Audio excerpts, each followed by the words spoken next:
ba naman to? Malangaw. Puresyo naman. Nay, saan ba kasi galing yung mga langaw? Anak nag-aalaga na naman ng manok si Aling Loida. Hayaan mo, nakakausapin ko. Aling Loida, yung manukan nyo napakaraming langaw. Baka naman pwedeng ihinto nyo muna. Aling Cheryl, negosyo namin yan at saka malaki na pinuha na namin dyan. At saka may business permit kami. Aling Loida, makisama naman kayo sa kapitbahay nyo. Puresyo na yung negosyo nyo. Attorney, malangaw yung manukan ng kapitbahay namin. Kahit ba may business permit sila, legal po ba ipahinto ang negosyo nila? Legal po na ipasara ang malangaw na manukan.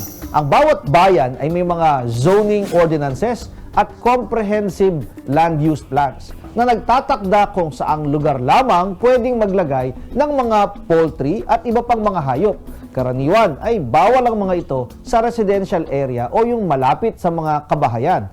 Kapag napatunayan na ang malangaw na manukan ay lumabag sa zoning ordinance ng inyong local government unit, maaari itong ipasara kahit may business permit na ito. Maaari ding makasuhan ang may-ari ng malangaw na manukan dahil sa paglabag sa kanilang Environmental Compliance Certificate o yung Sanitary Code o Environmental Code ng kanilang local government unit.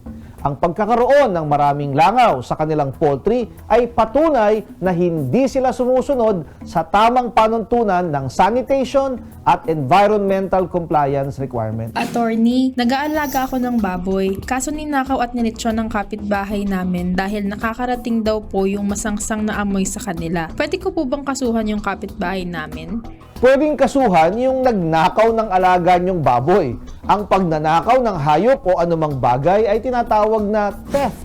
At ang parusa ay depende sa halaga ng hayop na ninakaw. Ito ay may kasamang pagkakulong ng 6 na buwan hanggang 6 na taon.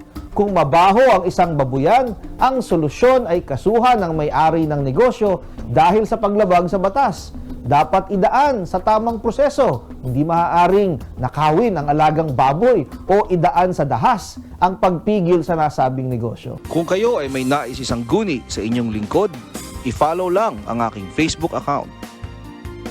Mga kapatid, Justin Quirino po. Masayang kwentuhan at makapulahang informasyon ang hatid namin tuwing umaga. Kaya mag-subscribe na at mag-follow sa social media pages ng News 5.